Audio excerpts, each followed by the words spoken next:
Bonjour à toutes et à tous. Eh bien, écoutez, avec Stéma, nous sommes ravis de vous retrouver pour le dossier de l'été. Donc, durant plusieurs samedis, on va balayer ensemble une même thématique dont on a posé les bases en fait sur la première vidéo. Et donc, l'objectif est ici de trouver finalement un nouvel angle de vue, en tout cas vous exposer évidemment le nôtre, autour de tout ce que représente finalement l'ombre, la lumière, la dualité, la loi du karma. En réalité, ici, on va approcher les choses sur l'angle énergétique, justement, et essayer de mettre un contrepoids à la partie que je vais appeler plutôt philosophique, dont finalement s'inspire le côté spirituel. Donc évidemment, comme toutes les capsules, en dehors, on va dire, du dossier de l'été, les capsules ont pour vocation à donner un nouvel éclairage, en tout cas partager notre point de vue, le résultat ici de nos travaux, de tout ce que l'on pratique finalement au quotidien par rapport à nous-mêmes, dans les accompagnements que l'on peut faire. Et donc ça s'inspire vraiment ici de l'expérience, c'est ça qui est important. Donc on n'a pas vocation ici à s'inspirer de qui que ce soit à l'extérieur finalement de nous-mêmes. Et donc cet été, c'était l'occasion idéale puisqu'on a pris quelques semaines, on va dire, de pause. C'était vraiment pour nous le meilleur moment d'aborder ces sujets. Et puis évidemment, on reviendra à partir du 21 août ici avec les hebdos et donc les guidances en miroir, ce qui nous laissait finalement un champ de 4 à 5 semaines devant nous pour justement évoquer ensemble tout cela. Donc comme on le fait chaque samedi, ici on est vraiment à l'extérieur des cartes. Ça déjà c'est le premier point. On est à l'extérieur de tout dogme. Donc il ne s'agit pas ici d'heurter qui que ce soit. En fait, en réalité, c'est simplement débattre, partager des opinions qui peuvent être très divergentes avec ce que vous avez eu l'occasion ici peut-être d'entendre, mais aussi peut-être pour vous de croire à ce stade. C'est un partage, c'est pas du tout ici pour convaincre qui que ce soit. Donc, libre à vous évidemment de partager votre propre point de vue, de poser vos questions. Donc, on n'y répondra pas forcément d'une semaine sur l'autre, mais on fera l'inventaire finalement de toutes les questions que ça aura soulevées et on trouvera ici, on va dire, le format idéal pour y répondre. Et donc, évidemment, si vous vous sentez heurté de quelconque manière que ce soit, étant donné que ce n'est pas l'objectif, ici, posez-vous la question de savoir pourquoi ça vous heurte. En fait, c'est ça qui est important dans le fait d'être heurté. Il n'y a rien qui nous heurte à partir du moment où on est au point d'équilibre. Donc, finalement, si on est à l'aise avec soi, on est en capacité d'accueillir le point de vue de quelqu'un d'autre. Si le point de vue de quelqu'un d'autre nous heurte, c'est parce qu'en réalité, il y a à l'intérieur de nous un déséquilibre, un blocage, quelque chose en fait qui nous empêche d'écouter une voix que l'on estime être dissonante en fait avec nous-mêmes. Donc, au-delà de ce qui va être, on va dire dans le cadre du contenu dit, expliqué, etc., évidemment que ça n'engage que Stéma et moi-même. Voilà, si finalement les mots, alors que vous choisissez ici de les écouter, vous blessent, interrogez-vous voilà, sur les blessures, sur ce que ça évoque. Parce qu'ici, comme on va travailler finalement dans les jeux de l'âme, en quelque sorte, c'est qu'il y a une indication derrière tout ça. Donc c'est vraiment important aussi pour vous à l'écoute de ressentir ces mots qui peuvent blesser, chahuter, dérouter. Et pourquoi pas de le noter. Après, ça n'engage vraiment encore une fois que vous. Donc finalement, ces réponses-là, si vous prenez le temps d'écouter les capsules, c'est parce que vous les cherchez. Donc il y a une part de vous qui les cherche, mais il y a une part de vous qui peut en être blessée. Donc vraiment, l'écoute, faites-la dans le plus grand angle, quelque part. Et puis voyez comment tout cela, évidemment, vous parle et résonne. Donc 4 semaines devant nous, à l'extérieur de la première semaine qui était là pour introduire. Et donc on va essayer vraiment d'approfondir. Et puis on espère que voilà, ça aura de la valeur pour vous sur la période qui s'ouvre. Peut-être que certains d'entre vous vont choisir justement d'aller creuser à l'intérieur d'eux-mêmes. Et donc c'était voilà, le moment idéal pour nous de partager tout cela. Allez, je vous laisse avec votre thème de la semaine et je vous dis à tout de suite. Alors cette semaine, j'avais envie ici de partager avec vous, on va dire, quelque chose qui relève justement de la croyance que l'on peut mettre derrière la dualité. On va parler aussi karma. Et donc en fait, plus globalement, on va parler du jeu de l'ombre et de la lumière. En fait, on va vraiment essayer ici de travailler ces notions.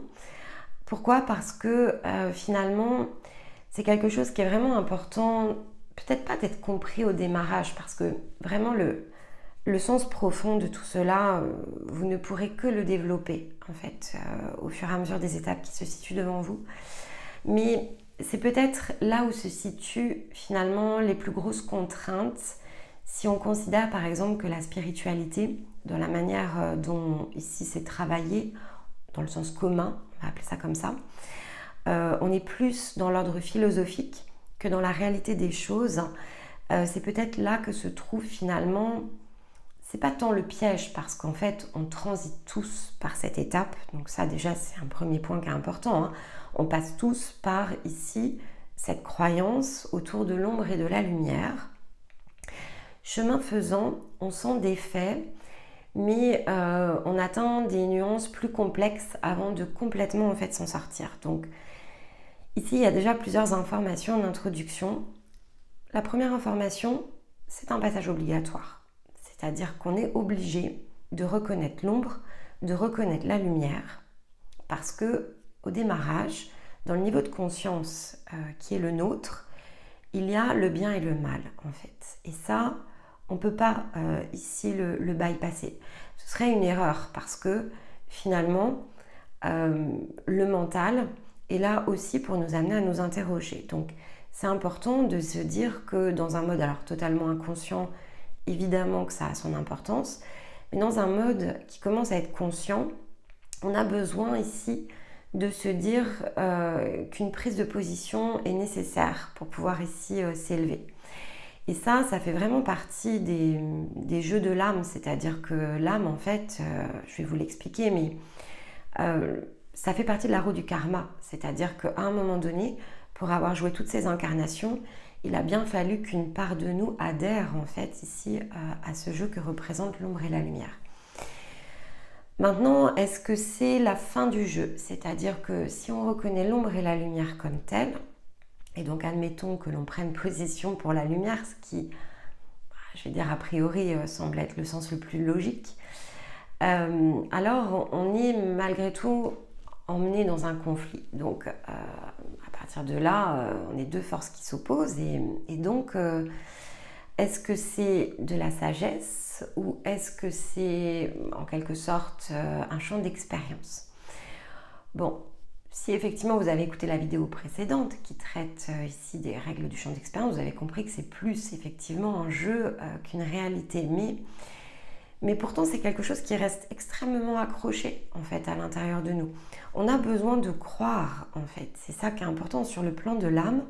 On a besoin de croire qu'autre chose existe, qui nous dépasse, qui est plus grand, et qui peut-être en un sens nous dirige en fait, parce que on se sent pas forcément dans toute sa puissance sur le plan de l'âme. Donc c'est assez logique en fait que à ce niveau-là, en tout cas d'énergie, cette dualité soit si présente. Et finalement, si on fait sauter le bouchon, alors qu'est-ce qui nous reste? Parce que c'est ça aussi qui est important. Qu'est-ce qui reste à l'âme si on fait sauter le bouchon ici du bien et du mal? Quelle est la position? Comment peut-elle en fait prendre une position d'équilibre? Parce que comme c'est pas dans son énergie la plus complète, forcément, elle a besoin d'avoir un but en fait. Cette part de nous, elle a besoin de, tout comme l'humain en fait, l'âme est assez proche finalement de l'humain. On a besoin de se dire que les choses finalement sont assez extérieures et qu'elles ont un sens, parce que si elles n'ont pas de sens, alors qu'est-ce que ça nous apprend en fait sur nous-mêmes? Pourquoi sommes-nous en fait dans ces cercles? Et donc évidemment, à moins d'être relié à sa conscience, qui elle rayonne d'une autre énergie, donc est sur une autre fréquence, a accès à un champ d'information qui est un peu différent en fait de celui de l'âme. Et cette coupure finalement qui est représentée par ce qu'on appelle la blessure originelle, elle va jouer sur tout un tas finalement d'expériences. Mais c'est vrai que pour l'âme, en fait, en un sens, se dire que le bien et le mal ou l'ombre, la lumière existent, redonne un sens en fait sur la coupure. Donc on en a besoin en fait sur ce plan-là. Donc l'humain, évidemment, plus il va se connecter à son âme et plus finalement il va sortir, alors probablement du cercle religieux, qui est, on va dire, une fréquence un petit peu en dessous. Donc on avait parlé il y a quelques semaines finalement des différents cercles donc, et des syndromes, j'allais appeler ça les syndromes qui s'y rattachent. Et donc on va avoir le syndrome du croyant, puis du sachant, etc. Donc quand on est dans le croyant, évidemment, le côté, la notion de Dieu, en fait, elle est très présente, elle est très importante.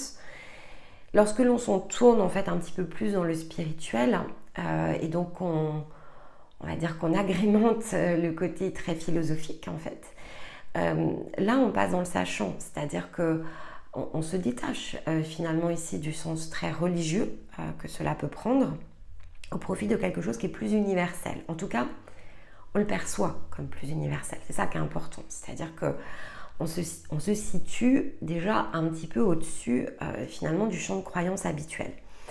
Pourtant, ça reste quelque chose qui est assez en dualité. Si vraiment on fait l'effort, hein, donc ça vous demande un effort, d'élargir l'angle de vue, si effectivement on part du principe, par exemple, que Dieu, dans le sens très littéral, très biblique du terme ou tout autre courant, ça vaut quel que soit le Dieu en fait, hein, finalement le principe du Dieu unique, les religions sont différentes, mais la source d'inspiration est bien la même. Donc on va considérer qu'il y a un créateur, créateur du ciel et de la terre, et que tout un champ finalement ici pour permettre aux êtres qui se trouvent ici sur la terre, tout un champ d'expérience a été créé pour qu'on puisse se développer.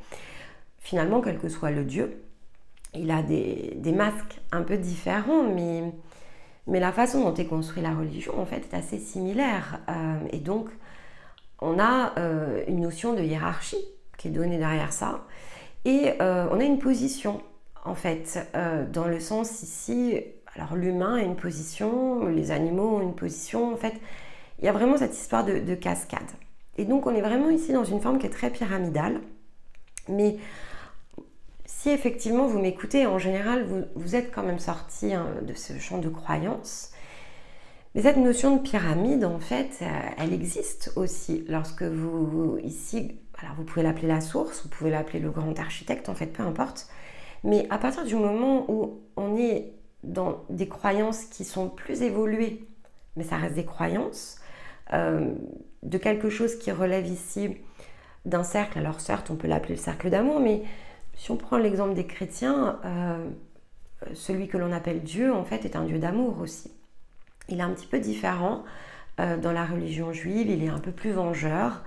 Mais voilà, quand on regarde la religion, si on prend l'islam par exemple, il va avoir, selon finalement les courants de l'islam, il va aussi avoir différents types de fonctions. Mais on appelle Dieu finalement cette énergie que l'on estime au sommet en fait de la pyramide.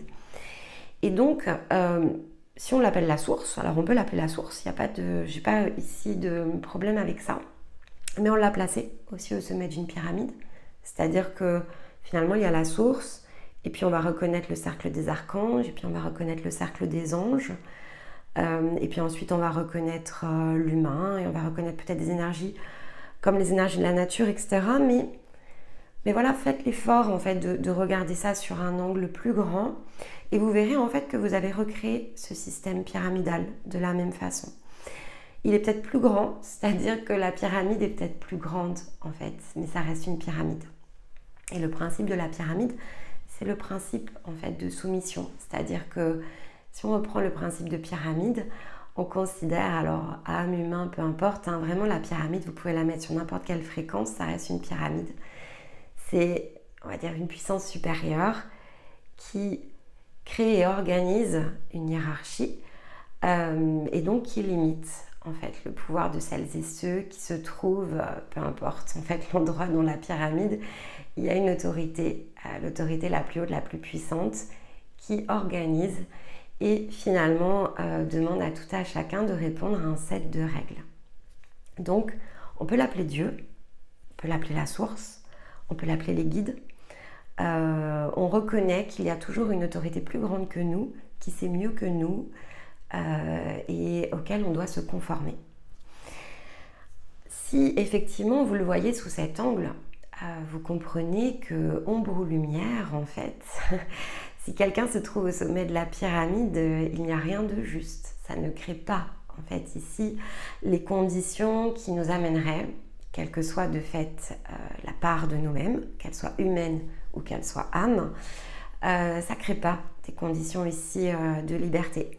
Ça crée des conditions de jeu. C'est-à-dire que, eh bien, il y a celui qui est au sommet et qui déroule, en fait, ici, des règles et qui dit à tout à chacun, finalement, ta position est celle-ci, ta fréquence est celle-ci et donc tu dois te comporter d'une certaine façon.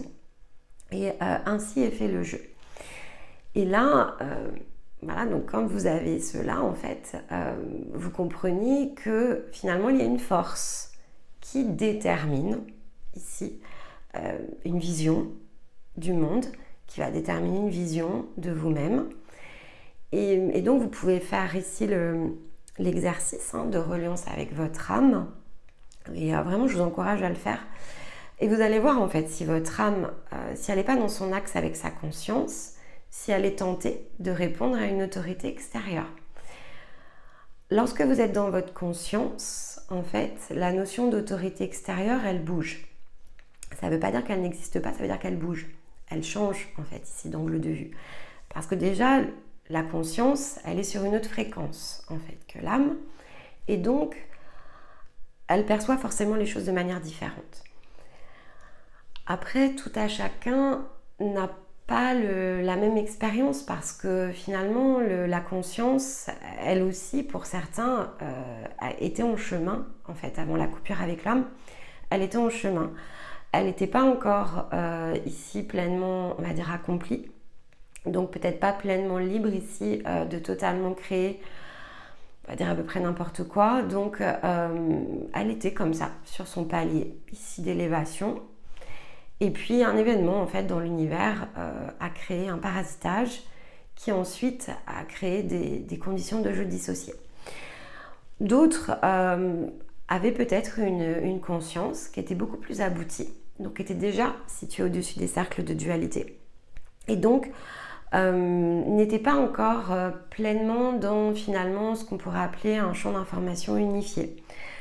Donc était dans cette expérience finalement. Donc c'est vrai que, on va dire, si on prend les paliers de conscience, en fait, et ça c'est vraiment très individuel pour le coup, il y avait voilà, des consciences qui étaient entre guillemets, je vais appeler ça comme ça parce qu'il faut donner un terme, il faut vous l'expliquer, donc c'est difficile en fait avec des mots humains quelque part. Elle n'avait pas encore atteint les fréquences, donc le dimensionnement énergétique qui permettait vraiment d'être, je veux dire, pleinement complet, complètement entier, en tout cas qui finalement n'était pas dans l'unité, encore dans une unicité complète vis-à-vis d'elle-même. Donc elle avait encore besoin, quelque part, de créer, c'est comme un système d'escalier, c'est-à-dire qu'elle n'était pas encore arrivée à la dernière marche, et donc elle était encore dans certains jeux, qui ne sont pas forcément les jeux de l'âme, mais qui sont des marches de progrès, en fait. Parce que finalement, on est une énergie, donc une énergie, son principe, c'est de collecter aussi des informations. En fait, on est connecté à un champ d'informations et on collecte des informations. Donc c'est comme si, voilà, elle n'avait pas encore atteint son sommet, donc elle était en chemin. Et donc, comme je vous le disais, après, il y a des âmes qui font l'inverse, c'est-à-dire elles ont déjà atteint des âmes des consciences, elles ont déjà atteint en fait ici les plus hauts sommets, et en fait elles peuvent redescendre aussi pour aller collecter plus d'informations, pour réaliser des nouvelles expériences, etc. Et donc évidemment, si on prend, on va dire, les cercles les plus hauts, les plus grands, les fréquences les plus importantes, on n'est pas en fait dans les mêmes cercles, on n'est pas dans les mêmes champs d'information, on ne baigne pas ici de fait dans les mêmes énergies. Et donc, si je devais l'expliquer comme ça, l'univers étant en perpétuelle expansion, il faut qu'il y en ait qui soient en pleine croissance, pendant que d'autres créent de nouvelles formes d'expansion. Et donc, il faut qu'il y ait ce système un petit peu comme un ascenseur en fait. C'est important parce que c'est de cette manière-là en fait ici qu'énergétiquement, sur le principe ici d'énergie qui parfois se contractent et parfois sont en expansion, et bien parfois effectivement on redescend dans des cercles plus bas et jusqu'à remonter à nouveau. À chaque fois qu'on remonte en fait, on remonte avec un set d'informations. Donc au final, on engrange de nouvelles expériences, on engrange ici de nouvelles possibilités. Et puis, de fait, la conscience peut créer de plus en plus ici de choses. Mais maintenant, l'univers est fait de cycles. Donc, effectivement, eh bien, il y a des cycles, en quelque sorte, dans lesquels on est, je vais dire, plus piégé, et il y a des cycles où on est plutôt en expansion. Mais tout se rééquilibre tout le temps. En fait, l'univers, si vous prenez vraiment, donc encore une fois, si vous sortez de l'angle philosophique, pour le prendre sous l'angle vraiment physique, donc là vraiment dans le côté scientifique de l'énergie, eh bien effectivement, on va avoir des formes pour pouvoir créer l'équilibre selon les forces finalement qui se situent sur un même plan. On va avoir besoin de deux forces en fait. Donc quand on est en un sens dans les fréquences les plus hautes et que l'on est sur ce que l'on va appeler un champ unifié, on n'a pas besoin de ça. Mais si on veut effectivement descendre plus en fréquence, alors c'est un petit peu comme les cellules qui se divisent. On va créer finalement une première séquence et il faut une autre séquence qui vient la compléter.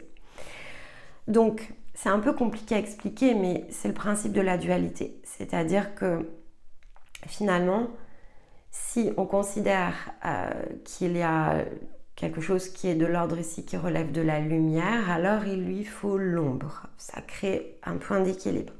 Et au sein d'un même cercle, c'est comme un yin et un yang en fait, eh bien les deux se complètent. Mais les deux en fait, quand ils sont complétés, ils sont unifiés. Maintenant, c'est comme des particules positives et négatives en fait, ils vont se repousser jusqu'à ce qu'ils trouvent le moyen en fait ici de s'équilibrer ensemble. Mais dans les cercles de fait fréquentiels, comme aujourd'hui, celui dans lequel nous sommes sur le plan physique, mais aussi celui sur lequel se situe l'âme en fait, ici, on est sur des champs en fait qui sont divisés. Donc il y a l'ombre, il y a la lumière. Et donc, certains vont appeler ça l'évolution, d'autres l'involution. Et en fait, ce sont bien des principes physiques, c'est-à-dire que l'évolution, ici, va revêtir, on va dire, une force magnétique que l'on va appeler l'impermanence, par exemple. C'est le principe de l'évolution. L'évolution est dans l'impermanence. Elle est en capacité, ici, cette force énergétique, de se renouveler à chaque instant, de se réadapter, etc., de se réharmoniser, de recompléter, en tout cas de créer un point d'équilibre avec l'autre force, ici qu'elle vient compléter, qui s'appelle l'involution, et qui elle est sur un principe de permanence, donc d'immobilisme. Et donc c'est cette force-là, en fait, qui crée le blocage, qui met une force, en fait, ici, une force énergétique à l'arrêt. Et de fait, ici, vous comprenez que l'évolution et donc l'impermanence, en fait, si on s'y connecte, forcément, on va le percevoir comme la lumière. Et si finalement on regarde la forme qui s'y oppose, donc on pourrait appeler ça l'ombre, eh bien, c'est bien la force involutive et ce qu'on appelle la permanence qui voudrait finalement que rien ne change et que tout soit sous contrôle et à l'arrêt, en fait, figé. C'est vraiment ça. L'ombre est vraiment là pour figer les choses. Et donc, en un sens, pour que le mouvement se crée, alors on a une autre force qui nous tire en fait et qui, elle, essaye de nous faire bouger coûte que coûte. Et donc là, vous avez le principe de l'ombre en fait et de la lumière. Et donc forcément, ces forces-là, comme l'une et l'autre, ne sont pas dans un champ unifié. Et sur le principe, un peu comme, voilà, comme votre âme en fait, ces énergies, même si elles ne sont pas forcément... Alors, l'écho se trouve ici sur le champ terrestre, par exemple, mais dans leur cercle fréquentiel, et donc si vous prenez l'exemple des guides, en fait, ils se sont personnalisés, ils se sont identifiés à une force ou l'autre parce qu'eux-mêmes ne sont pas dans le champ d'information unifié, donc ils avaient besoin de prendre une position. Donc certains sont l'ombre et d'autres sont la lumière. Et donc, à chaque fois finalement qu'il y a plus d'ombre ou qu'il y a plus de lumière, parce que s'il n'y a pas d'équilibre, l'univers est dans une position de chaos et donc ne peut plus ici, c'est vraiment comme si tout pouvait, je sais pas, peut-être s'auto-détruire. Vous voyez, c'est vraiment le principe, c'est de se dire que voilà, au milieu du chaos, ça peut pas fonctionner. Donc pour que finalement l'univers puisse exister, alors il faut créer des forces en fait ici qui s'opposent. Après, rien ici n'empêche ces forces finalement de finir par se réunir. Ça c'est le premier point. Encore faut-il prendre conscience finalement qu'il n'est pas nécessaire d'alimenter l'une ou l'autre des forces, mais plus finalement, quel que soit le niveau de fréquence, donc quel que soit le champ d'information, donc ici on est sur un champ d'information terrestre, mais il y a des champs supérieurs, plus effectivement sur ce plan, on crée des conditions d'équilibre à l'intérieur de nous-mêmes, donc on ne se met plus en position de dualité, et qu'à l'intérieur finalement de notre corps, ici, on n'est plus ni ombre ni lumière de façon séparée, on est dans un champ fusionné, dans la neutralité, et donc qu'on n'alimente plus l'une ou l'autre ici de ces forces, même de manière inconsciente, je vais y revenir, alors finalement on sort du jeu. Il n'y en a plus besoin. Et on ne crée pas le chaos en fait pour autant. Et donc c'est pour ça qu'on vous parle tout le temps en fait, non pas d'ascension, qui correspond en fait finalement à ce que l'on pourrait appeler ici le champ d'élévation, le champ d'évolution, pardon. On parle d'élévation. De notre côté, on parle d'élévation parce que l'élévation, en fait, si vous regardez le principe scientifique de ce que veut dire l'élévation, en fait, l'opposé de l'élévation, c'est l'effondrement. Et l'effondrement de quoi? Non pas de l'univers, mais c'est l'effondrement, en fait, de l'illusion. C'est l'effondrement des forces contraires. Donc, plus on va s'élever et non pas évoluer ou ascensionner, et plus, en fait, on sera nombreux à se situer au centre et donc dans l'équilibre. C'est comme si on était nous-mêmes devenus le yin-yang, donc on n'a plus besoin d'être tiré de l'un ou de l'autre de ses côtés. On n'alimente plus aucun des deux champs de force en fait. Et c'est quelque chose de très difficile. C'est quelque chose de très difficile parce que, comme je vous l'expliquais, notre conscience n'a pas forcément réussi l'exercice, en tout cas pas chez tout le monde. Donc certains d'entre nous oui, et faisaient déjà partie en fait ici des champs unifiés, mais c'est pas forcément la majorité. Et donc beaucoup se sont lancés ici, si je prends l'exemple de la conscience, beaucoup étaient alors dans le champ de l'évolution, mais d'autres étaient dans le champ de l'involution. Et honnêtement, je serais très curieuse de savoir comment vous percevez en fait les autres autour de vous, parce que il n'est pas dit, par exemple, que celles et ceux avec qui ici peut-être vous travaillez votre spiritualité ne soient pas en fait une conscience qui est plutôt portée sur le champ de l'involution. En fait, ça ne veut strictement rien dire. C'est-à-dire que là, on rentre dans des choses qui vont être plutôt dans le champ d'expérience ici de l'âme. Et l'âme, en fait, elle a oscillé entre les deux. Elle a parfois été dans les forces de l'involution et parfois dans les forces de l'évolution. En fait, elle navigue de l'un à l'autre. Et qu'est-ce qui l'a fait naviguer? Eh bien, c'est ce que j'expliquais, c'est le besoin énergétique que l'on a pour que finalement ce ne soit pas le chaos. d'aller renforcer l'un ou l'autre des rangs en fonction des besoins. Donc c'est vrai que dans toutes les croyances, et je vous invite vraiment durant l'été à regarder un peu la manière dont les messages sont tournés. Lorsque l'on parle ici l'ombre est vaincue, la lumière a gagné, etc., on est vraiment dans une opposition. Donc je ne sais pas en fait qui sert quoi, puisque l'ombre ne sera jamais chassée en fait, mais tout comme la lumière ne sera jamais chassée, il faut que les deux se réunissent. Et ce sont pas comme deux personnes en fait qui ont besoin de faire la paix, ce sont des champs de force, donc ça n'a strictement rien à voir en fait. Et le champ de force, il est ne serait-ce qu'à l'intérieur de nous, donc cette polarité en fait elle existe déjà à l'intérieur de nous. On n'est pas juste lumière, même si on est le plus grand des saints. On a un karma en fait au départ, donc voilà, donc on est déjà un agent de l'ombre autant que la lumière. En fait, on a un agent double. Jusqu'à ce qu'on ait transmuté l'ensemble, on pourrait vraiment se voir comme un agent double. Donc, c'est assez peu cohérent. Et c'est là où on est plutôt dans le champ philosophique que dans le champ réel que va représenter ici l'énergie. Donc, voilà. Donc après, il est possible, hein, je ne remets pas du tout en question la croyance qui dit que peut-être il y a des cercles plus évolués qui, je ne sais pas, influencent et impactent la matière. Pour moi, c'est même réel parce que, en fait, forcément, comme l'être humain que nous sommes est déjà divisé dans ses parts, il est probable qu'il y ait des personnes qui eux-mêmes ne soient pas divisées parce que finalement, elles ne rayonnent pas sur le champ terrestre. Et donc, oui, il est probable qu'il y ait une sorte d'influence. Mais après, l'influence n'existe que parce qu'on y accorde, en fait, ici notre attention. Parce qu'on alimente. En fait, on les alimente quand on fait ça. Et ça, c'est ce qu'on appelle les égrégores, notamment. C'est-à-dire que, puisqu'elles n'ont pas pris forme dans la matière, en fait, elles existent sur un autre plan.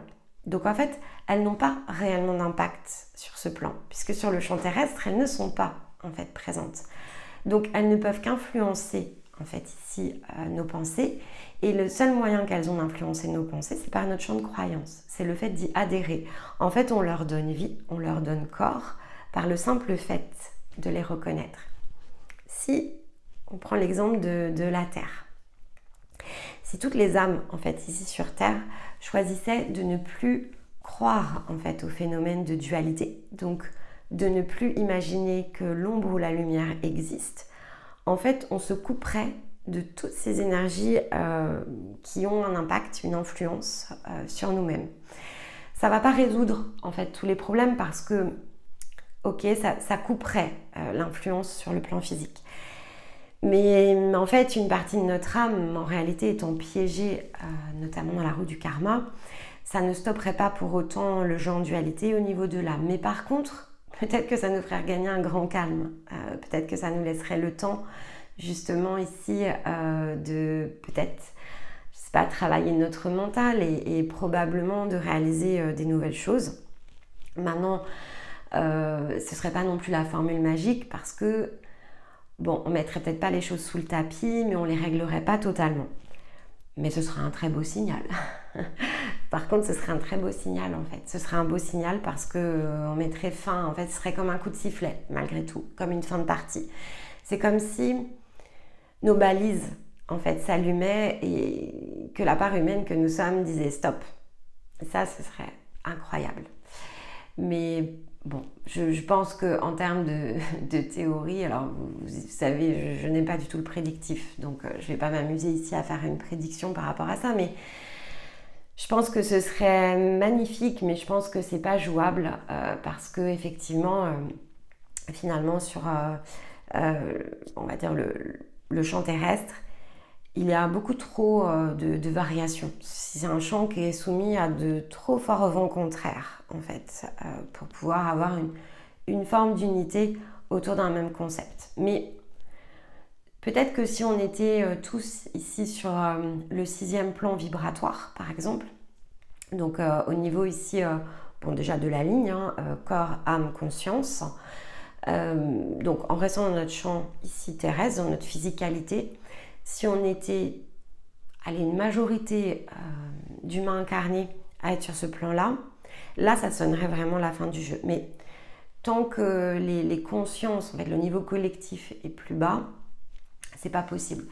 Parce que ça serait un vrai point de basculement sur le plan énergétique. Mais bon, on va dire c'est pas un scénario, en tout cas dans cette ligne de temps, à cet instant-là présent, là je m'éloigne un peu, mais je divague parce que vraiment ce serait un rêve en quelque sorte. Parce que oui, énergétiquement ce serait le point de bascule qui de fait entraînerait vraiment la dimension physique dans laquelle on est dans un point d'équilibre je pense jamais prédit en fait, vraiment. Enfin, je pense qu'énergétiquement ça serait une immense victoire clairement et une très grande surprise parce que malgré tout ces choses-là prenant du temps, voilà, ça va prendre des cycles avant qu'on ait ces points de basculement, mais peut-être un jour, voilà.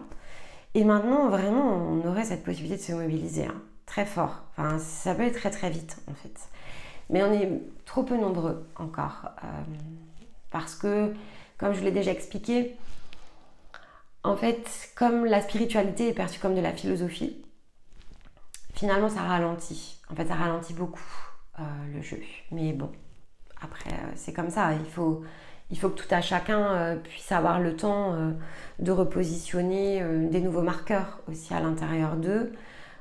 Au-delà de la partie mentale, des nouveaux marqueurs par rapport à des capacités.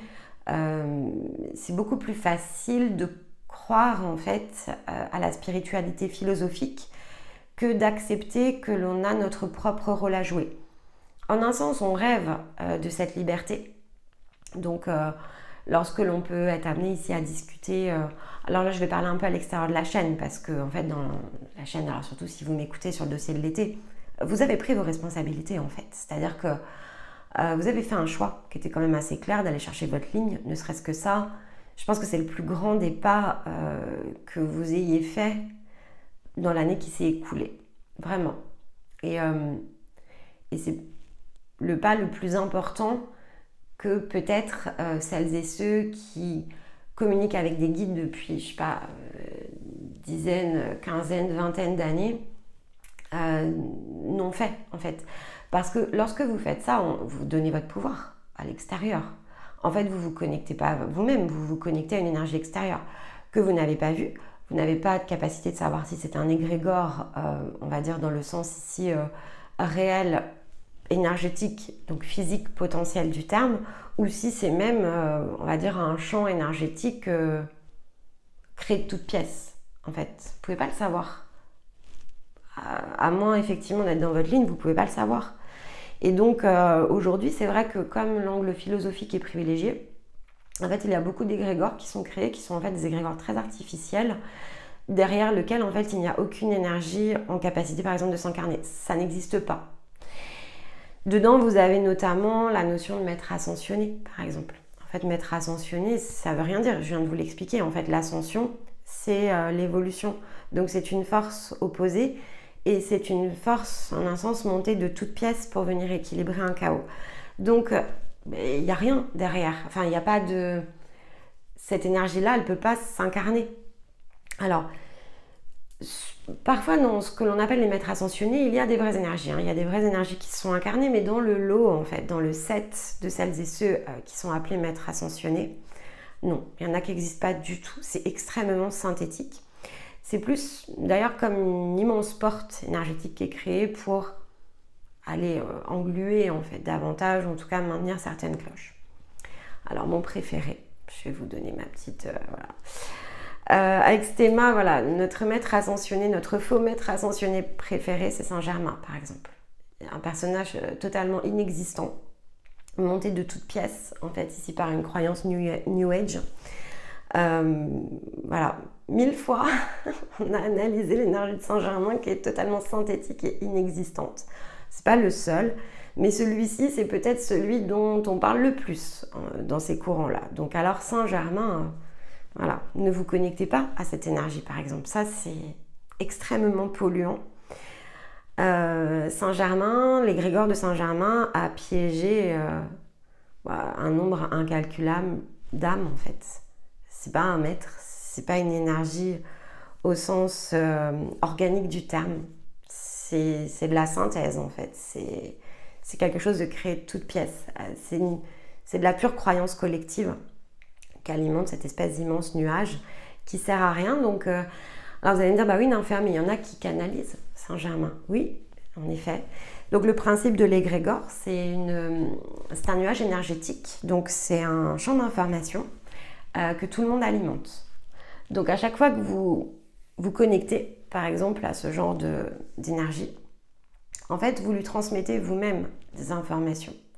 Donc partout sur la Terre, quand quelqu'un se connecte à celui qu'il appelle Saint-Germain, en fait, c'est comme un immense bouillon énergétique et chacun vient apporter sa pierre à l'édifice. Donc quand quelqu'un, je sais pas, à 100 km de vous canalise Saint-Germain, si ça se trouve, il est en train de vous canaliser. En fait, il canalise un morceau de vous, une peur, une projection, une croyance, quelque chose que vous avez forgé de toutes pièces sur le champ de vos pensées, parfois sur le champ de votre âme. Mais voilà, ça n'a aucune valeur, ni prédictive, ni quoi que ce soit. En fait, c'est pas un champ d'information libre. Voilà, Saint-Germain n'existe pas. Voilà. Donc c'est compliqué à expliquer. Hein. C'est difficile pour moi de rentrer vraiment dans les détails et le jeu des questions-réponses serait beaucoup plus approprié. Mais voilà, c'est pour vous donner un ordre d'idée de ce que peut représenter ici un égrégore. Donc voilà, donc un égrégore monté de toutes pièces. L'égrégore que l'on appelle la source, c'est le même principe. C'est-à-dire qu'en fait, enfin même principe, pas tout à fait, parce qu'en fait, il y a bien des énergies qui se situent derrière. Donc tout dépend finalement de l'endroit où vous allez vous connecter. Donc, il y a celles et ceux qui, en fonction de leur champ de croyance, vont se connecter donc à la source, qui, pour certains, va être plutôt une énergie synthétique. Voire qui va plutôt être ici dans le côté de la force plutôt involutive, puisque voilà, c'est comme un maître de cercle, en fait. Donc, voilà. Mais à chaque palier, en fait, il y a ce qu'on pourrait appeler une source. En fait, c'est comme un gardien du seuil, c'est-à-dire que chaque cercle d'évolution, chaque cercle d'involution a un principe de hiérarchie. Donc avec des fréquences donc, qui sont plus hautes que celles finalement à laquelle vous êtes au moment où vous y connectez. Et donc, ils vont se présenter évidemment comme des guides. L'objectif, si c'est évolutif ou si c'est involutif, donc évolutif, c'est le principe d'impermanence. Donc, on va essayer ici de vous enseigner en fait le principe d'impermanence. Donc, on va vous rendre mobile. Maintenant, mobile dans un bocal. Le côté involutif, non. En fait, lui, il va vous rendre immobile. Donc, il va vous clouer plutôt au sol. Et il va vous laisser assez peu, finalement, sur le plan énergétique, de possibilité de créer une forme d'expansion. Maintenant, les deux vont s'appeler la source. Hein. Sur l'instant, c'est une source à laquelle vous pouvez vous connecter. Le principe même de la source, c'est une alimentation énergétique, c'est une prise de courant en fait. Donc oui, vous pouvez vous connecter à celui que vous allez appeler la source. Simplement, sans précaution d'usage, vous allez vous brancher en fait sur quelque chose que vous allez alimenter. Vous êtes comme un téléphone, ici vous avez besoin d'une charge de batterie, bah, c'est tout, vous vous branchez en fait, c'est le même principe. Quand vous êtes dans votre reliance, donc corps, âme, conscience. Non, en fait, vous avez besoin de ces cercles, mais qui de fait sont des cercles neutres. Donc, avec ces mains, on est passé par ces cercles-là. Donc, on peut vraiment ici vous donner notre champ d'expérience. Et donc, ils ont toujours une forme de sortie. Donc, ils vous aident, en fait, à transiter. On s'appuie sur eux, par exemple, lorsque l'on travaille avec vous. Vous ne les percevez pas toujours en fait, mais nous on les travaille, on les positionne pour vous aider parce que c'est leur rôle en fait. C'est le rôle en fait quelque part de la ligne au centre, de vous aider à ne pas vous égarer ni d'un côté ni de l'autre pour bien suivre la ligne droite. Donc ils sont là vraiment pour aider. C'est un peu comme des... Je sais pas comment je vais dire ça. C'est un petit peu comme, vous voyez, sur un... Je sais pas, vous prenez le Tour de France. C'est bien dans le thème de l'été ça, le Tour de France je crois. Et donc voilà, donc il y a le Tour de France, il y a des étapes en fait. Et donc, bon, il n'y a pas forcément de classement, hein, tout le monde peut avoir le maillot jaune ou je sais pas, le meilleur grimpeur, j'en sais rien, je connais pas bien le cyclisme. Je connais pas bien tout court tous ces trucs-là, mais bon, j'ai quelques références. J'avais un grand-père qui aimait beaucoup ça. Et donc voilà, donc chacun finalement dans son rôle est là pour vous accompagner sur une étape. Donc, Si c'est bien positionné, et ça voilà, quand on vous accompagne, c'est ce qu'on fait en fait, on positionne bien ces rôles qui sont des rôles neutres et qui nous aident en fait à vous verrouiller sur une spirale. Ils vous accompagnent jusqu'à la prochaine porte en fait. Mais eux, c'est pas qu'ils jouent ce jeu, c'est leur fonction. C'est au-delà du jeu. Autant les deux autres camps jouent un jeu dans lequel ils s'affrontent, autant eux se positionnent bien dans la ligne au centre pour permettre de monter l'escalier en fait. Et donc c'est leur fonction, donc ils sont là pour ça. Ils fonctionnent par groupe, donc il n'y a pas une seule énergie, mais c'est pas tant sur le principe de pyramide, c'est juste que chacun a une fonction très particulière en fait. Donc il peut pas y avoir juste une personne. Ils sont comme une combinaison ici de compétences et ils s'y associent. Et donc parfois vous aurez besoin d'une compétence, donc une énergie plutôt qu'une autre. Ils sont dans un nombre qui crée une forme d'équilibre. Ils sont 12 par cercle. Et donc, il y a celui qui est finalement, en un sens, le gardien de la porte. Et souvent, si vous vous connectez sur le point neutre, vous pouvez vous connecter. Et il pourrait se présenter, entre guillemets, comme la source, mais en fait, il ne se présente pas comme ça. C'est parce que c'est dans notre champ mental qu'on le filtre, en fait, comme tel. Mais il ne se présente pas comme la source. C'est pas le mot qu'il utilise, en fait. Et souvent, donc, c'est bien une énergie masculine, pour le coup. En tout cas, voilà, nous avec ses mains, on a rencontré les gardiens de seuil, ils n'étaient que masculins.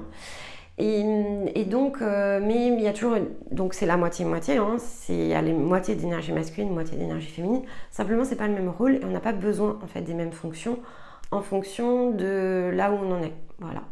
Donc, avec ces mains, on n'a jamais eu finalement entre guillemets la même personne en mentor.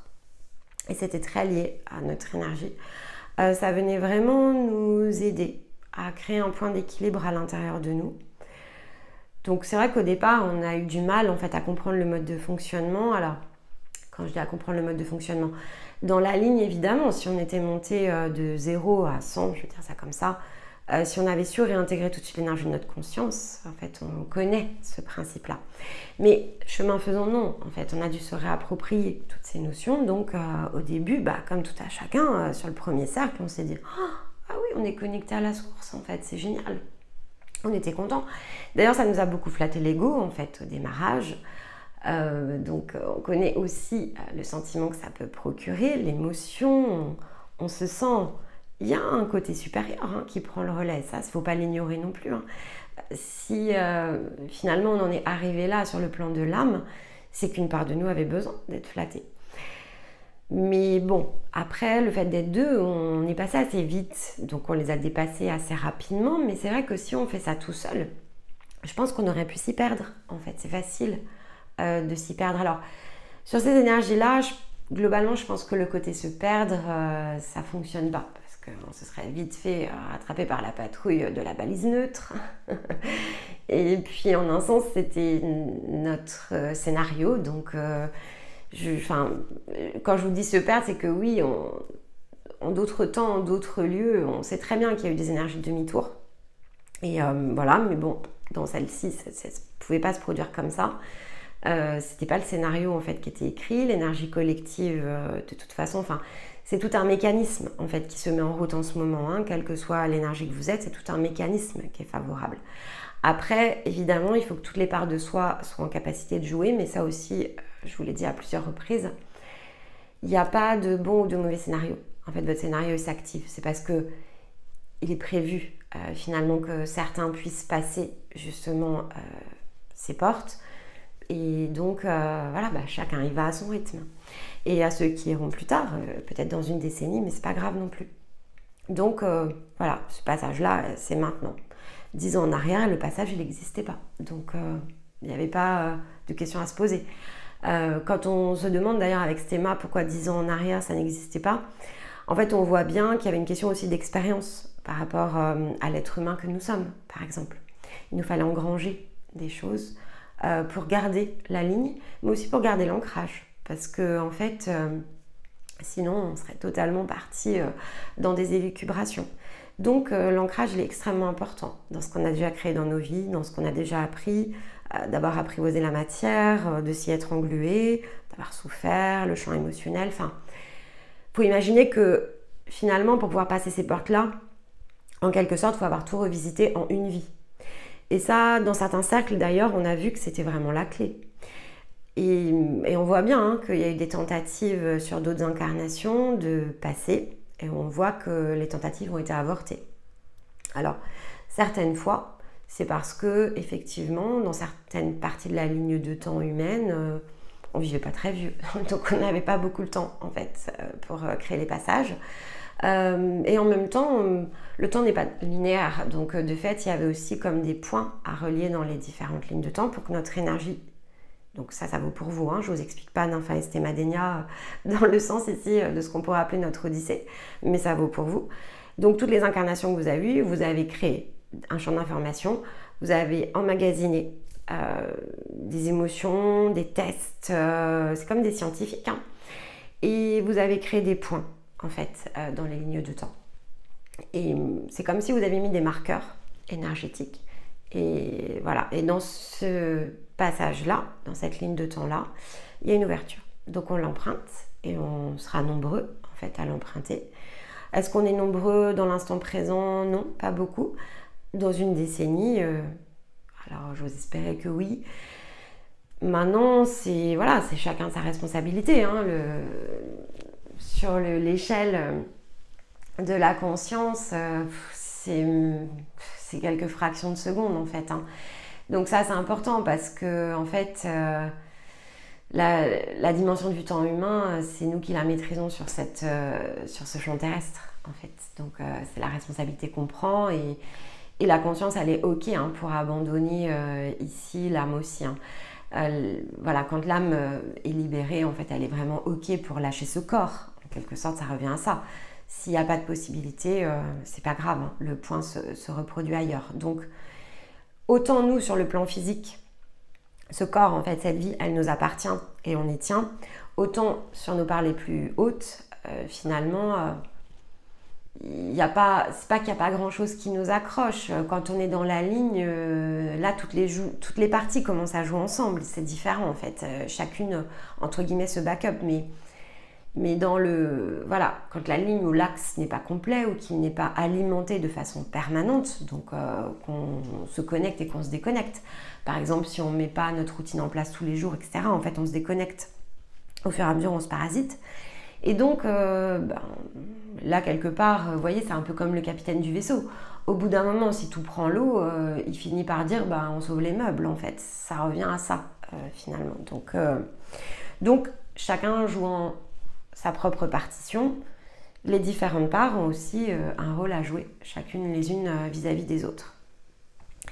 Et donc c'est ça en fait le monde en dualité, c'est ça finalement, c'est comme la corde ici qui se tend et c'est à chacun d'aller monter chacun des nœuds en fait pour aller jusqu'en haut. Et donc au milieu il y a des pièges. Au milieu il y a des pièges parce que c'est le piège de la dualité. Et ça en fait il n'y a pas grand chose à y faire, on peut pas lutter en fait, il n'y a pas de lutte à avoir, on ne peut rien y faire. Et donc chacun doit se responsabiliser vis-à-vis de lui-même et la seule contribution, en fait, si on souhaite contribuer, la seule contribution, elle est vis-à-vis de sa propre ligne. Donc, se préoccuper finalement du bien, du mal, se préoccuper de l'ombre, de la lumière, le simple fait de l'alimenter contribue finalement ici à ce jeu en dualité. Et après, comme je vous l'expliquais, l'âme, elle y est habituée en fait. L'âme, elle est totalement habituée à ça. Et de toute façon, tant que l'axe n'est pas créé, au-delà d'être habituée, elle y contribue de façon extrêmement consciente. C'est-à-dire que pour l'âme, en fait, elle est comme dans une... Donc c'est le fameux principe du karma, en fait. Elle a fini par s'auto-convaincre, notre âme, tant que le déparasitage n'est pas fait au niveau de la conscience. Elle a fini par se convaincre qu'elle n'était plus digne, en fait, ici, d'être pleinement reliée, en fait, à sa conscience. Alors, quand on travaille avec vos âmes, par exemple, est-ce que l'âme a conscience, justement, que sa conscience existe? Ça, c'est une belle question, parce que c'est pas toujours le cas, en fait. Il y a une part, finalement, qui cherche Et il y a une forme d'amnésie, hein. À force de jouer, à force d'avoir été parasitée, c'est comme si elle avait été lavée encore et toujours au travers de mémoires de plus en plus prenantes, d'un champ émotionnel de plus en plus difficile. Elle en a oublié, en fait, son point de reliance.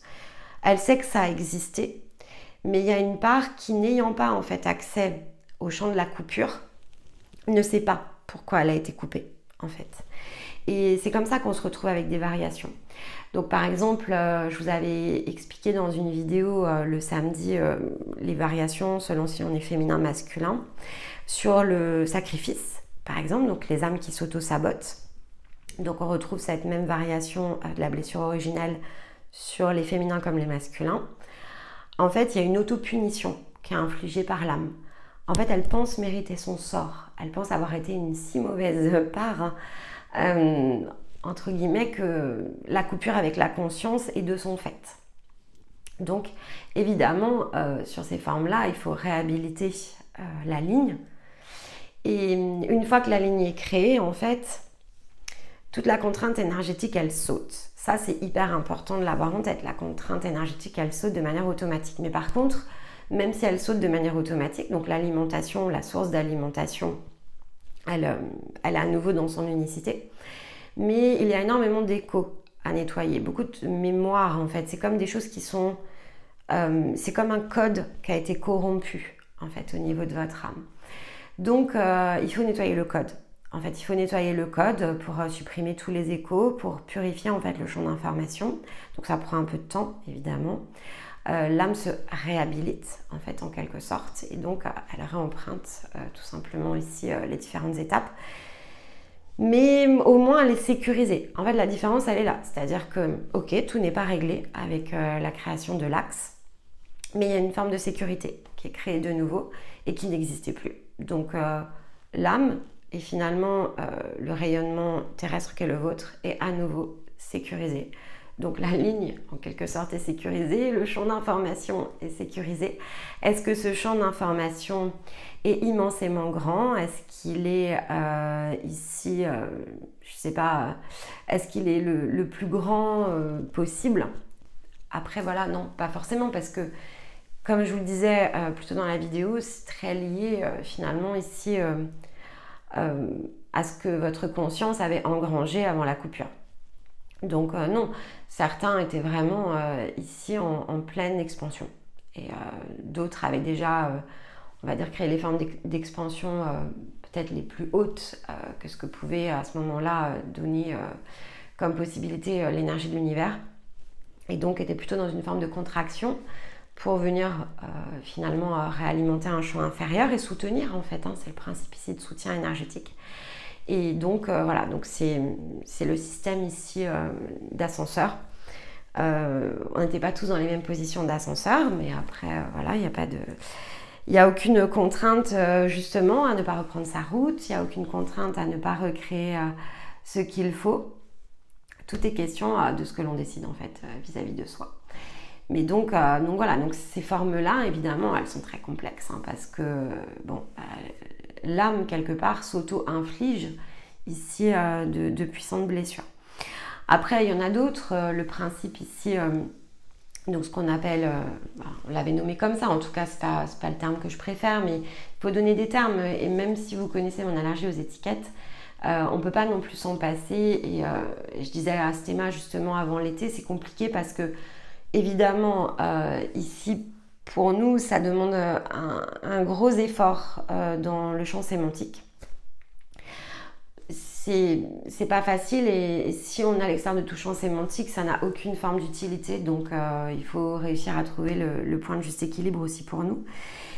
Et de fait, la victimisation, par exemple, donc on trouve aussi sur les formes féminines et masculines, elles n'ont juste pas la même coloration. Elles sont liées aussi à ces formes d'insécurité. C'est-à-dire que la victimisation, en fait, représente une insécurité.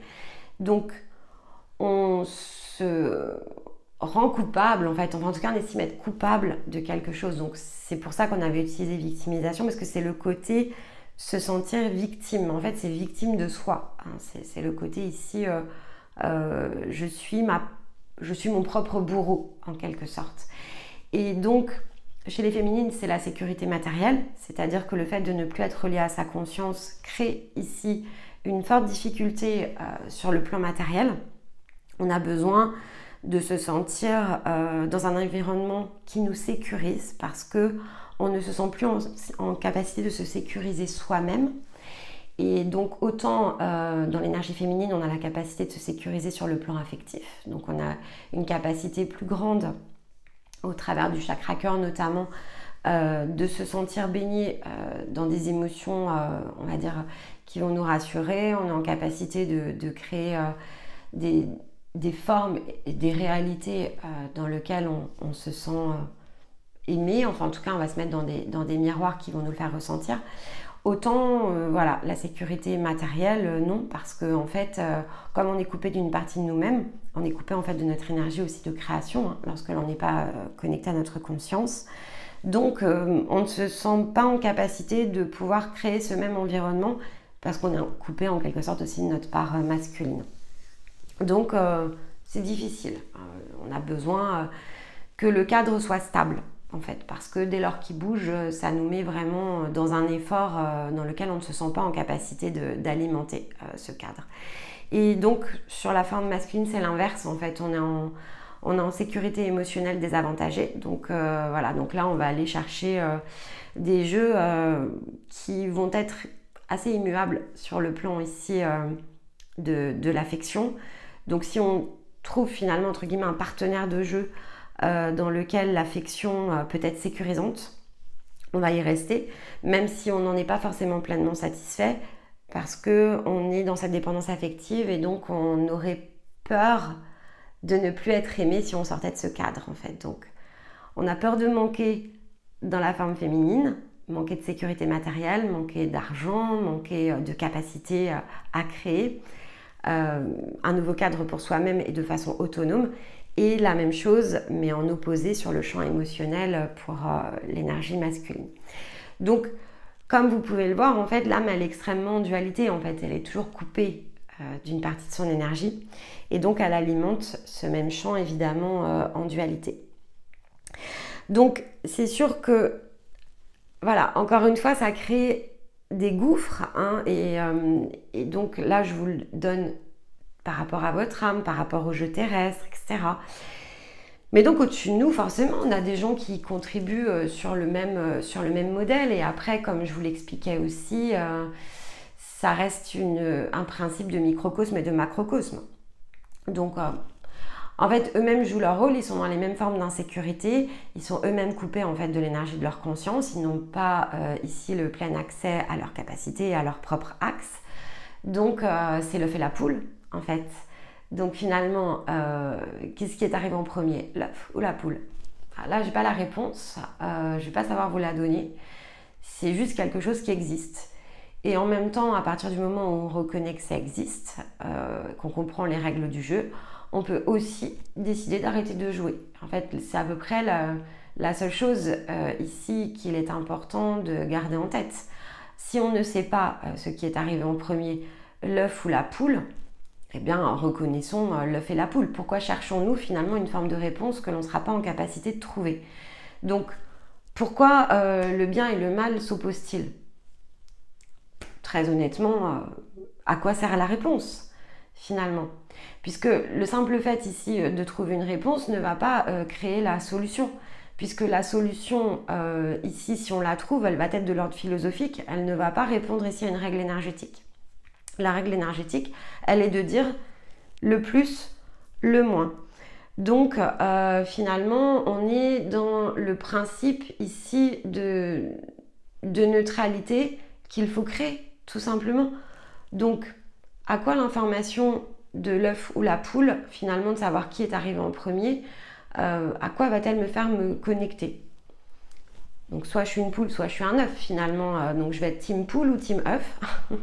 Et alors, je suis dans une forme ici de réponse, mais qui n'apporte rien finalement au débat. On s'en fiche de savoir qui est arrivé en premier. Et ce qui est important de savoir, c'est, voilà, ça fait partie de l'environnement.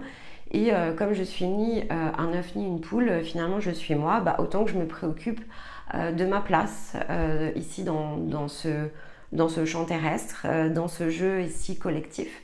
et autant œuvrer finalement dans ce que je suis.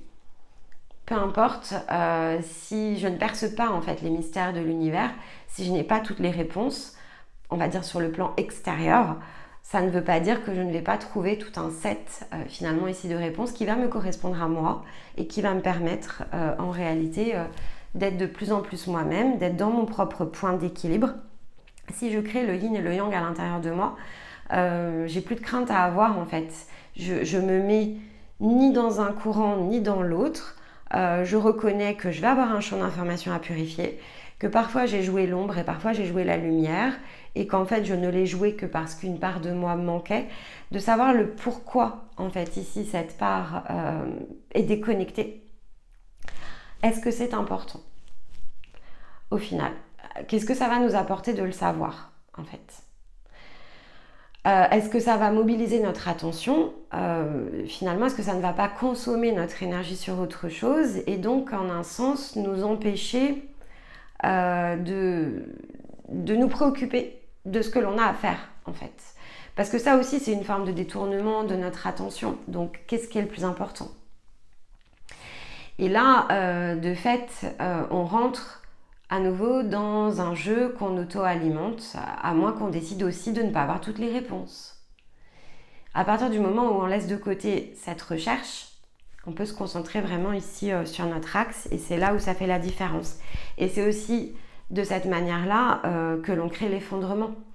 On effondre quoi? Toutes les illusions, en fait, tout le set de questions que l'on aimerait ici nous voir finalement répondre. Enfin, en gros, si on se concentre moins sur le fait de percer les mystères de l'univers. Avec Stéma, on en a fait un jeu, hein. On adore le côté percer les mystères de l'univers, mais en fait, ces mystères de l'univers, on ne les perce pas par rapport à l'extérieur. On perce les mystères de notre propre univers. Quand on dit qu'on perce les mystères de l'univers, en fait, c'est parce qu'on considère que dans notre énergie, on a un mini-univers. Et donc, on vous invite vraiment à vous représenter tel quel, en fait. Vous représentez à vous tout seul un mini-univers. Donc, percez les mystères de votre mini-univers. Et ça va satisfaire aussi votre plan mental. Parce que, ok, vous n'aurez pas toutes les réponses de l'univers au sens large, complet et entier. Mais le simple fait de vous attacher à percer les mystères de votre propre univers, en fait, rétablit à l'intérieur de vous toute une forme d'équilibre avec toutes les parts, inclus le mental, en fait. Et donc, vous orientez votre mental au service de vous-même, parce que vous l'orientez sur des compétences, de l'expérience, et les limitations qu'il peut ici vous indiquer sont des formes de danger que vous pouvez évidemment comprendre, peut-être des mémoires à dénouer. En tout cas, toutes ces informations-là, comme elles sont à l'intérieur de vous, y compris vos informations en dualité, vous avez et vos informations en dualité et vos clés et vos points d'équilibre dans votre champ d'information. Vous avez l'ensemble. L'ensemble, voilà, encore une fois, sous couvert d'avoir recréé la ligne. Et ça, je vous le redis, hein, c'est pas du tout pour prêcher pour nous, hein. S'il y a d'autres personnes qui sont en capacité de le faire, honnêtement, on n'aura pas la possibilité de le créer pour tous les êtres humains. Vous imaginez bien qu'on aura le temps de renaître 10 fois avant que cela soit fait. Donc, c'est pas du tout pour vendre quelconque compétence que ce soit. C'est juste une réalité physique en fait. La plupart des gens, on va dire 99,9% des gens n'ont pas la capacité de recréer la ligne. C'est juste un fait en fait. Parce que les âmes simplement ici sont engluées dans des forces qui vous dépassent. Et donc il vous faut quelqu'un d'extérieur. Et dans extérieur, si vous êtes englué, vous n'avez pas la capacité de créer la reliance. Tant que vous ne créez pas la reliance, vous n'avez pas la possibilité de sortir d'un camp ou de l'autre. Donc, il vous faut une forme au centre d'arbitrage qui vienne ici vous aider pour recréer.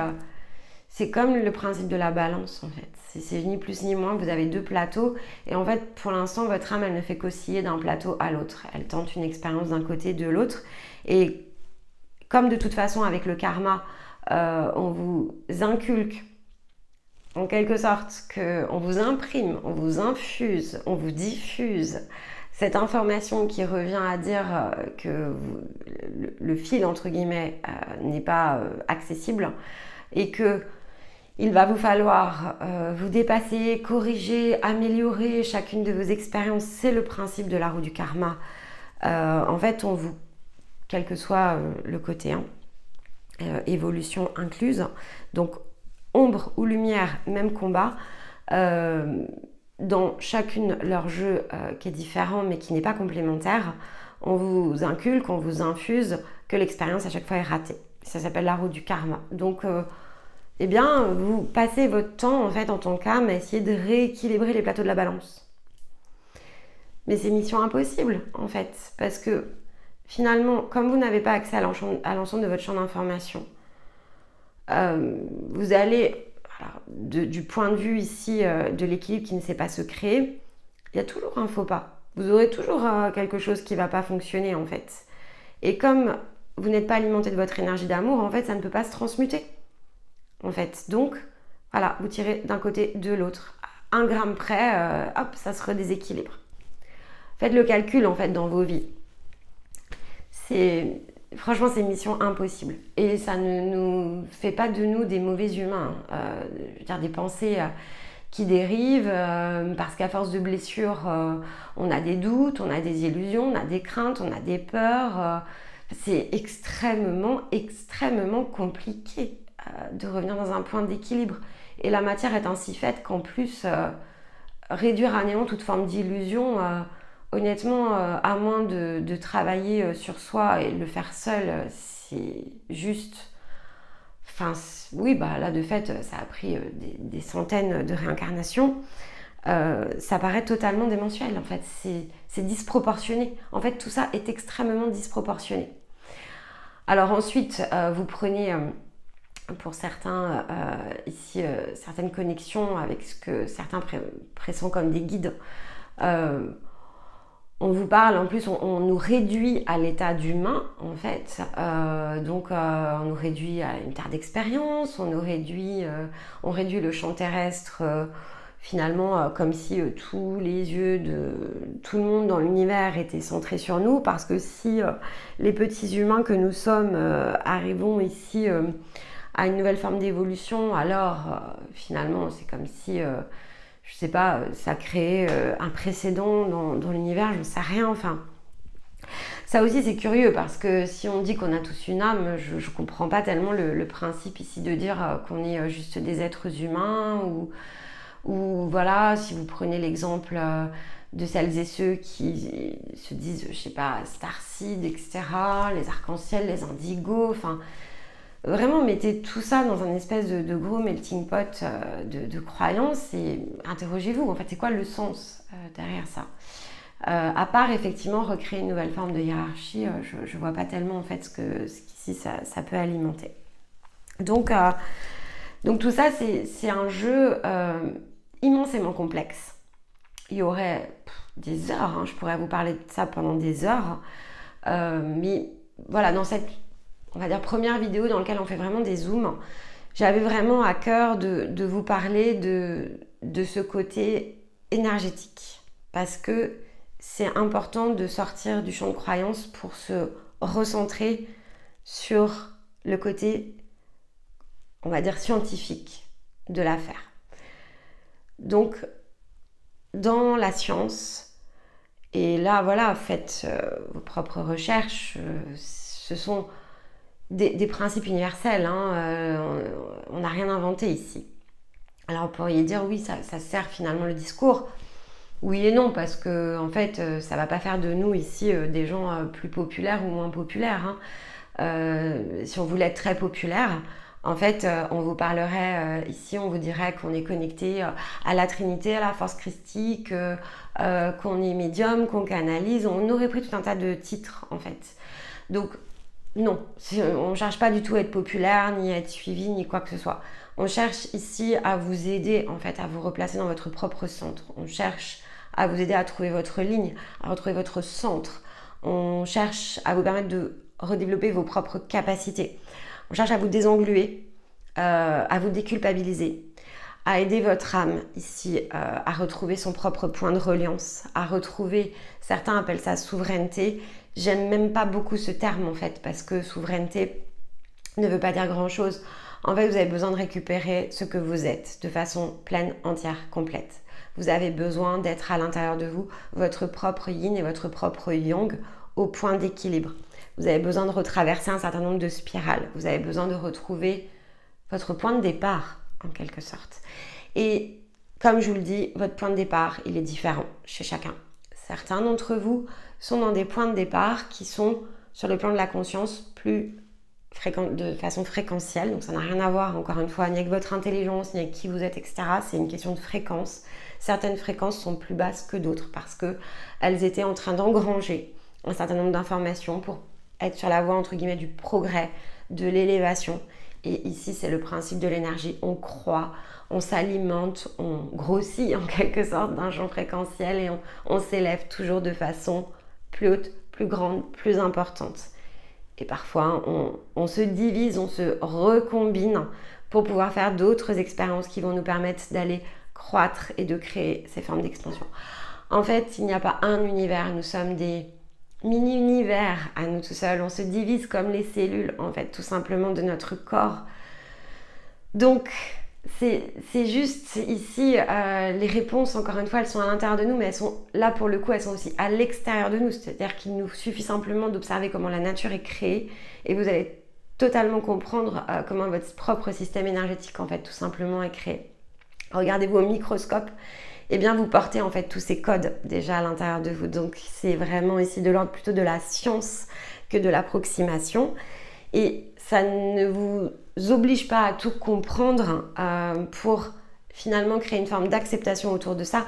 Il vous suffit simplement de vous dire que finalement sortir de l'angle philosophique va servir ici votre champ de conscience, va servir votre ligne et donc va créer les conditions favorables ici à une nouvelle forme que vous allez pouvoir prendre sur le plan énergétique.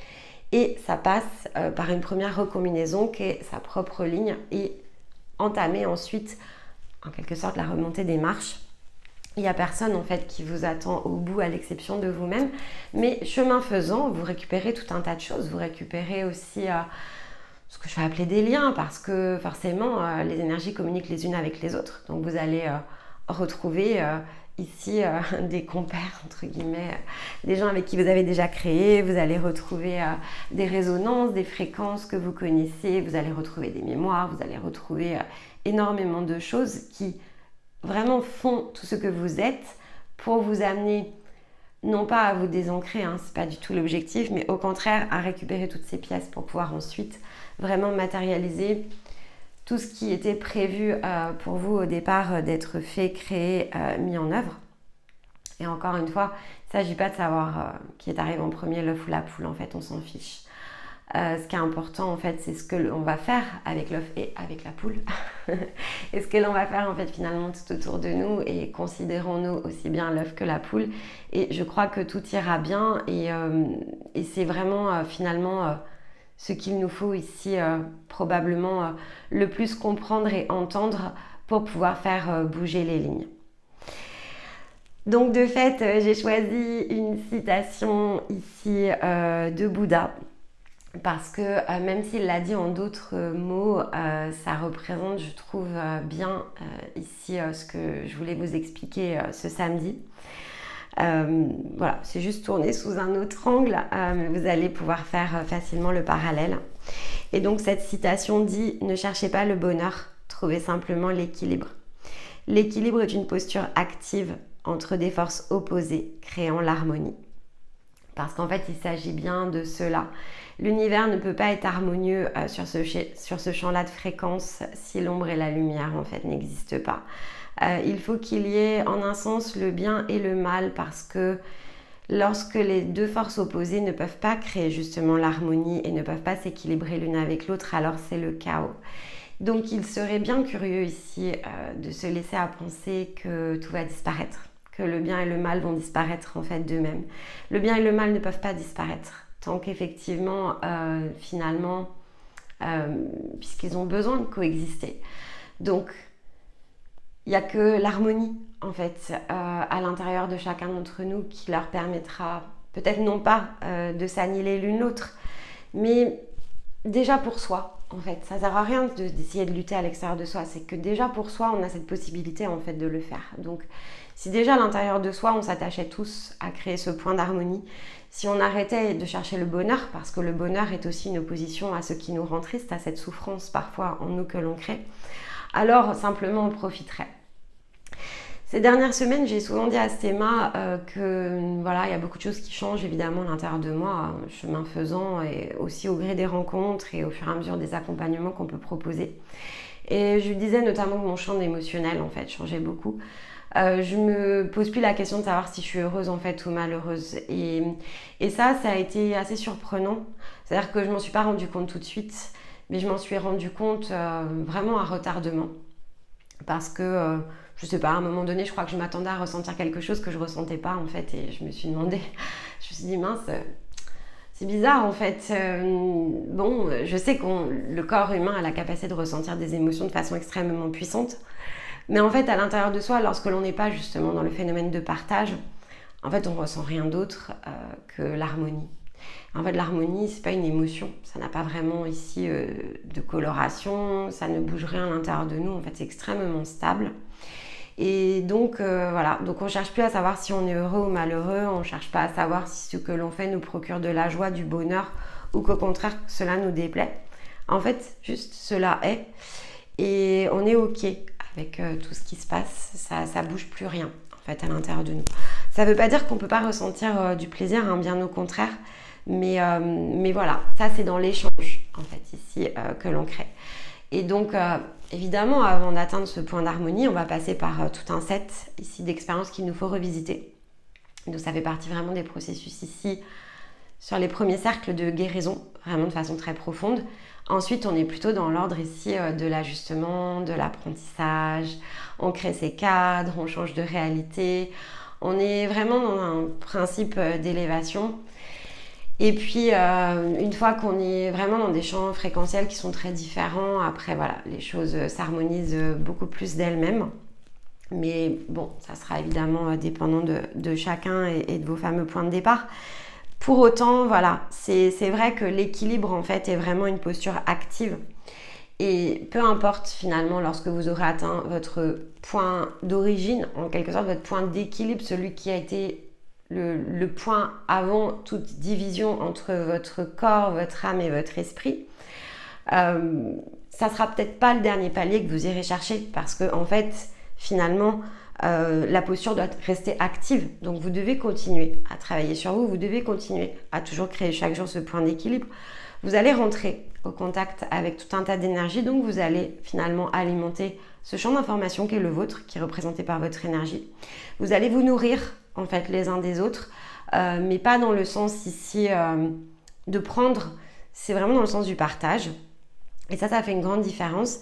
Et donc cette harmonie qui va se représenter au milieu de votre mini-univers, en quelque sorte ça revient à ça, vous allez non pas le jeter en pâture, on a beaucoup parlé avant l'été de ce fameux donner-recevoir, mais en fait vous allez, voilà, dans l'équilibre de ce donner-recevoir, parce que vous êtes au point d'équilibre à l'intérieur de vous, vous allez donner et recevoir de la part des autres, et donc vous allez créer un partage dans un parfait point ici d'équilibre, et ça va changer beaucoup de choses en fait dans vos échanges avec les autres, et les autres n'ont pas besoin d'être dans ce même point d'équilibre pour vous permettre de rester dans le vôtre.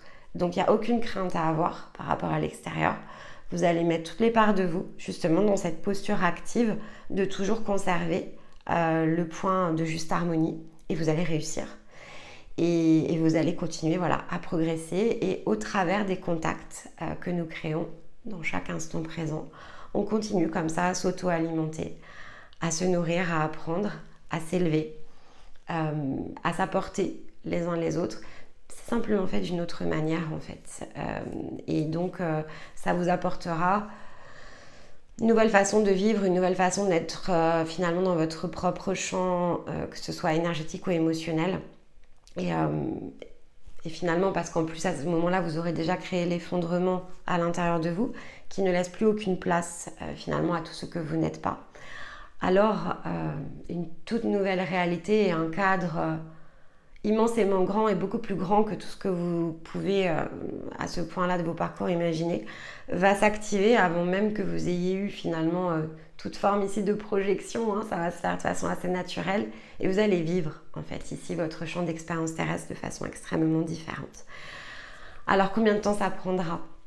Moi je vous souhaite que ce soit le plus rapidement possible, mais en même temps voilà, il faut laisser le temps au temps et chaque expérience est importante et ce temps va être différent chez chacun, mais peu importe en fait, parce que ça aussi, cette expérience en elle-même, de quelque part recorriger votre point d'équilibre, elle a une valeur immensément grande par rapport à tout ce que vous serez amené à faire ensuite, parce que les étapes sont les mêmes, mais la manière d'y parvenir, les dépassements qu'il faut créer, tout ce que vous allez récupérer en fait à l'intérieur de vous, à chaque passage, ça vous appartient pleinement. C'est assez différent finalement chez chacun et c'est tout ce qui va vous permettre ensuite de mettre en œuvre tout ce que vous avez toujours souhaité, quel que soit finalement le plan, la fréquence, peu importe, ou la part de vous qui a choisi ici de s'activer. Et ce sera extrêmement juste parce que finalement c'est le but, c'est la raison d'être ici de la conscience qui, dans son mini-univers, a choisi de venir se placer dans un univers beaucoup plus grand et d'y contribuer de façon ici active grâce à tout ce qu'elle est et donc tout ce que vous êtes, peut-être pas encore tout à fait, mais que vous serez sans aucun doute demain. Voilà les amis, et bien écoutez, j'espère que cette vidéo évidemment vous aura plu, vous aura permis ici d'aborder les choses sous un autre angle, que les croyances ne seront pas trop chahutées à cette première écoute, voilà, mais bon, de toute façon, c'est pas l'objectif en soi, hein. Je ne cherche pas du tout à vous chahuter, Stéma non plus, mais on cherche à diffuser les choses d'une manière différente, c'est important, c'est une question de timing aussi pour nous. Et voilà, et certains d'entre vous sont plus que prêts ou prêtes en fait à entendre toutes ces choses-là et en ont besoin justement pour pouvoir passer la prochaine marche. Donc voilà, donc nourrissez-vous ici de ces fréquences, prenez ce qu'il y a à prendre et si c'est trop en fait vous zappez, c'est pas grave, hein, c'est intemporel ici, donc vous reviendrez quand ce sera le moment et vous profiterez de vos vacances entre les deux et on se retrouvera pour d'autres explications à partir ici de la semaine du 20 août quand on reprendra les hebdos. Mais en attendant, voilà, c'était important pour nous de mettre en œuvre tout ce travail et de profiter des semaines devant nous pour pouvoir le faire. De suspendre aussi un peu le temps et de partager, voilà, de partager tout ce dossier de l'été. C'est ce qui nous représente aussi, hein, c'est vraiment... alors, j'aime pas trop dire notre œuvre parce que ça se résume pas qu'à ça, mais en tout cas, c'est une des pierres qui représente ici, ou en tout cas une des pièces de notre puzzle. Et pour nous, c'était important de profiter des semaines devant nous, voilà, pour le faire.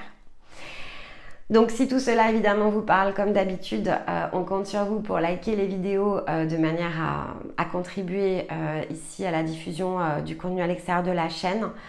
Promouvoir, voilà, et puis nous aider tout court, hein, ça soutient évidemment tout ce que l'on fait au quotidien.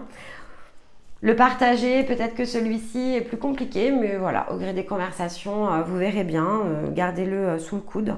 Il y a des moments où ça pourra se présenter dans des conversations ici extérieures. Peut-être que certains s'interrogent et que ça viendra répondre ici à leurs interrogations. Et puis voilà, à vos questions, à vos commentaires, à vos ressentis. Évidemment dans la bienveillance, je sais que pour certains ça heurte, mais je compte sur vous, voilà, pour rester ici, on va dire dans le respect du travail effectué. On n'est pas tous obligés d'être d'accord, on n'est pas non plus obligés de s'opposer les uns les autres, ça c'est toujours dans cette fameuse notion d'équilibre. Alors nous ça ne nous blesse pas, mais vous vous blessez vous-même, donc c'est dommage. Donc restez dans la douceur, restez dans l'écoute et l'ouverture, et si ça vous plaît pas, écoutez, vous reviendrez plus tard ou peut-être jamais, ça après c'est vous qui verrez, mais voilà, restez sur cette chaîne que si ça vous parle, et ça aussi c'est important, personne n'est obligé ici d'écouter quoi que ce soit. Et en attendant, bien écoutez, je vous retrouve samedi prochain pour la suite. Et d'ici là, les familles d'âmes, la mensuelle qui se diffuse, évidemment, la chaîne reste active même si elle est au ralenti. Et malgré ici le rythme, quel rythme estival, On vous répond, on passe du temps sur les réseaux, on ne vous oublie pas, on pense à vous tous les jours. Donc écoutez, moi je vous embrasse et je vous souhaite un très beau week-end, une très belle semaine. Bye bye.